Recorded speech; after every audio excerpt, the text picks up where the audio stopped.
Assalamualaikum warahmatullahi wabarakatuh. Selamat pagi atau siang atau sore atau malam. Salam sejahtera untuk kita semua. Om Swastiastu, Namo Buddhaya, salam kebajikan. Kami dari kelompok keempat, kelas O Prodi Agroekoteknologi, Universitas Brawijaya akan mempresentasikan hasil laporan kami yang berjudul Upaya Pengolahan Buah Tamat melalui teknik pengemasan guna meningkatkan nilai ekonomi. Adapun tugas laporan ini untuk memenuhi tugas mata kuliah mekanisme pertanian. Berikut merupakan anggota dari kelompok 4 yaitu Ega Afrilia, Rimar Hawani Matondang, John Arpin, Labora yaitu saya sendiri, dan Givano Isagi Yulianto.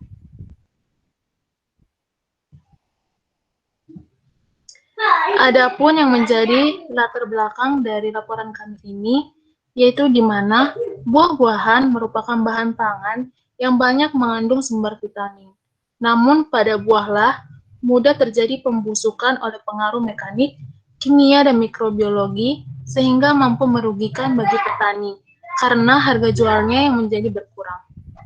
Oleh karena itu, pengolahan komoditas hasil pertanian untuk memperpanjang masa simpannya sangatlah penting. Tomat yang menjadi salah satu tanaman hortikultura adalah buah yang rentan terhadap kerusakan. Persoalan kualitas dan harga dari komoditas hasil pertanian merupakan bagian dari salah satu masalah tata niaga hasil pertanian yang tidak dapat untuk dipisahkan, karena memiliki dampak secara langsung.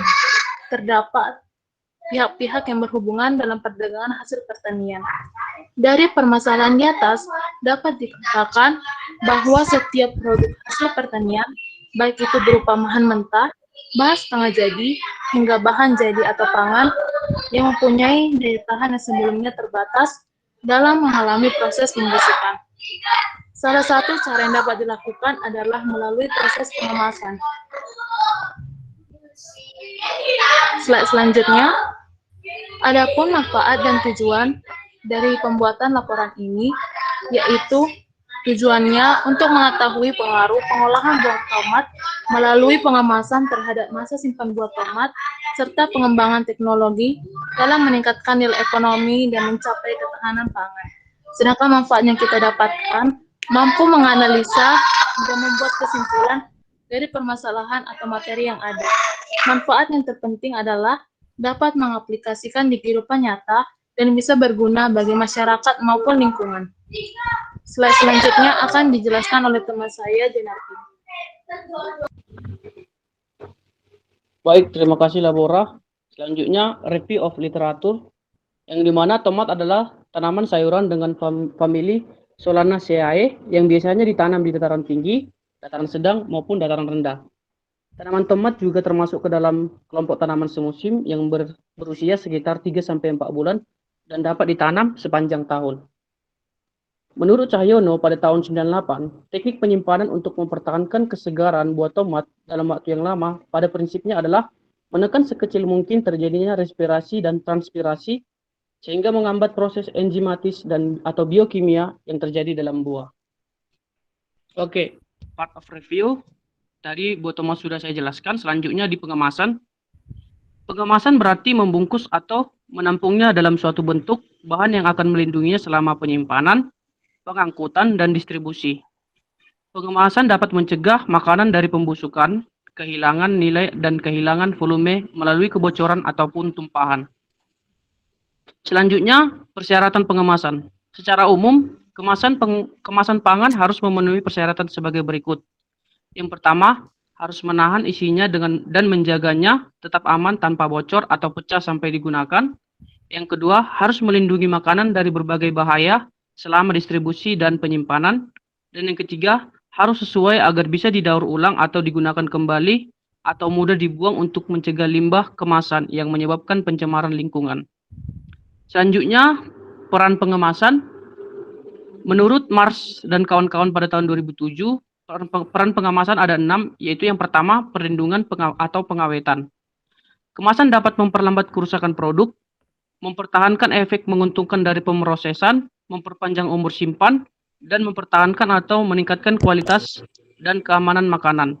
Dengan demikian, pengemasan memberikan perlindungan dari 3 kelas utama pengaruh eksternal, yaitu kimiawi, biologi, dan fisik. Selanjutnya, peran pengemasan yang kedua, pengurangan limbah makanan. Menurut Radje dan kawan-kawan pada tahun 85, beliau mengamati bahwa kemasan menghasilkan total limbah 2,5% dari 50% makanan segar, di mana sebagian karena produk sampingan pertanian yang dikumpulkan di pabrik pengolahan digunakan untuk tujuan lain, sementara yang dihasilkan di rumah biasanya dibuang. Oleh karena itu, pengemasan dapat berkontribusi pada pengurangan total limbah padat. Selanjutnya akan dijelaskan oleh teman saya Givano. Baik, faktor 24.3 yaitu ada pemasaran dan informasi. Sebuah kemasan adalah wajah dari suatu produk dan seringkali merupakan satu-satunya hal yang dilihat konsumen di mana terpapar langsung di produk sebelum membeli. Akibatnya, pengemasan yang khas atau inovatif dapat meningkatkan penjualan di lingkungan yang kompetitif.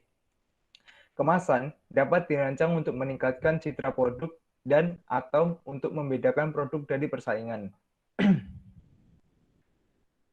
Faktor selanjutnya yaitu 2.4 penelusuran.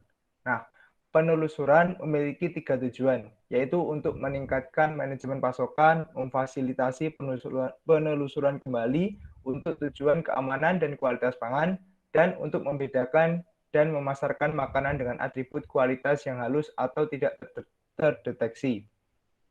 Perusahaan manufaktur makanan memasukkan kode-kode unik ke dalam label kemasan produk mereka. Hal ini memungkinkan mereka untuk melacak produk mereka selama proses distribusi. Kode tersebut tersedia dalam berbagai format, misalnya kode batang cetak atau identifikasi frekuensi radio elektronik, dan dapat dibaca secara manual atau dengan mesin. Selanjutnya 2.4.5 kenyamanan.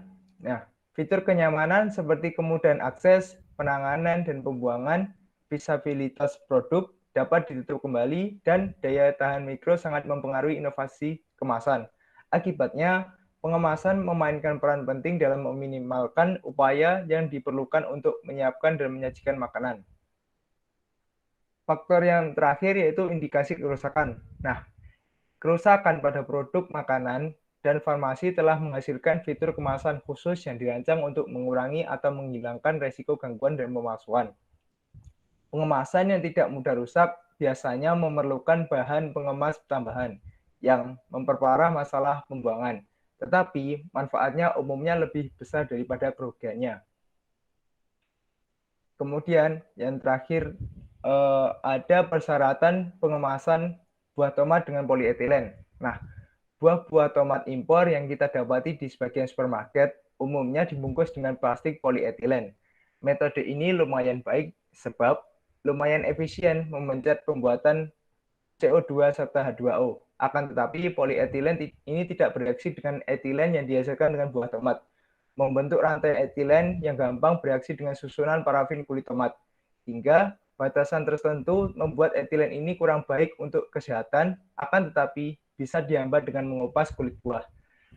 Bahan kemasan lain buah tomat impor merupakan plastik polietilen string film atau plastik berkerut yang biasanya tingkat penampilan buah tomatnya lebih baik. Harga plastik ini lebih cocok dengan watak polietilen.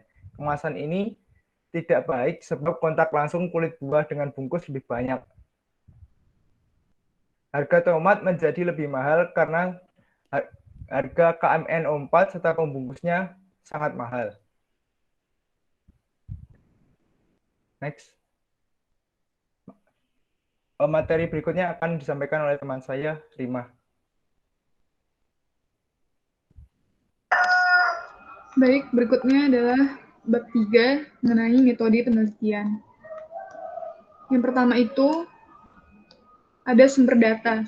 Dalam laporan ini, data yang diperoleh berasal dari sumber data sekunder, yang merupakan data yang didapat secara tidak langsung. Kelompok kami memperoleh data melalui website Google Scholar yang menyajikan jurnal terpercaya baik di Indonesia maupun internasional. Adapun jurnal utama yang digunakan dalam laporan ini adalah sebagai berikut. Yang pertama, ada jurnal Packaging of Agriculture Product oleh Peter Fellows pada tahun 2011. Yang kedua ada jurnal Alternative Technology for Tomato Post-Harvest Quality Preservation oleh Kasweta and Lunik Danutu tahun 2018 pada Journal of Pharmacology and Phytochemistry. Yang ketiga ada jurnal The Ethics Packaging Materials on Post-Harvest Quality of Tomato atau Solanum Lycopodium oleh Solomon Ali Gedeyehu tahun 2018 pada Journal of Natural Science Research. Next slide. Nah, berikut adalah skema teknik analisis data menurut Matthew Miles and Amica Haberman tahun 2007. Di sini terdapat grafik yang akan saya jabarkan. Yang pertama itu untuk teknik yang kedua berupa teknik pengumpulan data. Dalam laporan ini menggunakan metode penelitian sebagai berikut. Yang pertama, library research atau riset kepustakaan berupa mengumpulkan data dan baca buku majalah yang membahas tentang permasalahan ini, yaitu masalah kemasan. Dan dalam metode ini dipergunakan kutipan langsung maupun kutipan tidak langsung. Kemudian ada yang ketiga, teknik analisis data. Menurut Mustafa et al. Tahun 2020, teknik analisis data yang digunakan adalah dengan cara analisis data deskriptif, di mana penulis melakukan pengumpulan data secara faktual dan kemudian dideskripsikan ke dalam sebuah laporan. Data yang didapat berasal dari jurnal internasional yang dikumpulkan untuk analisis. Analisis data ini berlangsung bersamaan dengan pengumpulan data. Pengumpulan data itu berarti mencari informasi sebanyak-banyaknya melalui analisis jurnal-jurnal internasional maupun Indonesia. Yang kedua ada reduksi data. Pada reduksi data ini, semua data yang diperoleh akan disortir karena data yang dari jurnal internasional bersifat luas dan bahas banyak materi. Jadi, jika ada jurnal yang tidak sesuai dengan penelitian, dapat dihilangkan. Langkah pada reduksi data yaitu menyaring seluruh jurnal sesuai dengan judul penelitian, lalu menyusun isi dari jurnal yang telah disortir, lalu menganalisis hasil penelitian dari jurnal tersebut, dan pada tahap akhir yaitu menyusun seluruh isi dari hasil analisis jurnal ke dalam satu file yang sudah tersusun untuk diambil kesimpulannya. Teknik yang ketiga yaitu penyajian data. Pada tahap ini, seluruh hasil reduksi data kemudian disajikan ke dalam sebuah bentuk laporan berupa data deskriptif yang mengarah ke kesimpulan dari jurnal. Dan terakhir ada penarikan kesimpulan yang merupakan interpretasi penulis dengan pengembangan makna dari laporan atau penelitian yang ditampilkan. Next. Bab 4 akan dijelaskan oleh teman saya, Ega Afrila.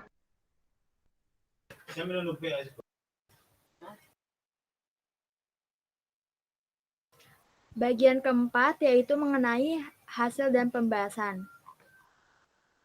Next slide. Pembahasan yang pertama mengenai suhu dan kelembaban relatif pada buah tomat.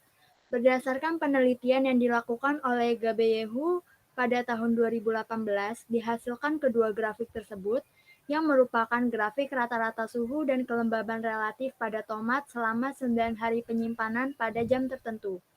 Dapat dilihat bahwa terjadi sedikit fluktuasi suhu dan kelembaban relatif pada tomat. Dalam teknik penanganan tomat, dengan penyimpanan pendingin dilakukan sebagai upaya untuk memanjangkan umur simpan tomat. Suhu optimal tomat yang dibutuhkan sekitar 10-15 derajat Celcius dan 85-95% kelembaban relatif dapat dicapai dengan menggunakan sistem pendingin evaporatif yang lebih murah. Bahan murah yang digunakan seperti karung goni, kayu papan, dan baskom. Slide selanjutnya. Yang kedua yaitu mengenai kemasan atmosfer termodifikasi. Buah tomat memiliki kadar air tinggi yang menyebabkan buah tomat cepat mengalami kerusakan. Oleh karena itu perlu dijaga mutu dan kesegarannya agar tidak mudah rusak. Salah satu cara untuk mengatasi kendala tersebut adalah dengan pengemasan dan pengaturan atmosfer di sekeliling produk. Manfaat menggunakan kemasan atmosfer termodifikasi yaitu untuk mengontrol pematangan, mengurangi kehilangan air dalam produk simpanan, mengurangi cairan mekanis, dan meningkatkan kebersihan. Pembahasan yang ketiga yaitu mengenai penyusutan bobot buah tomat.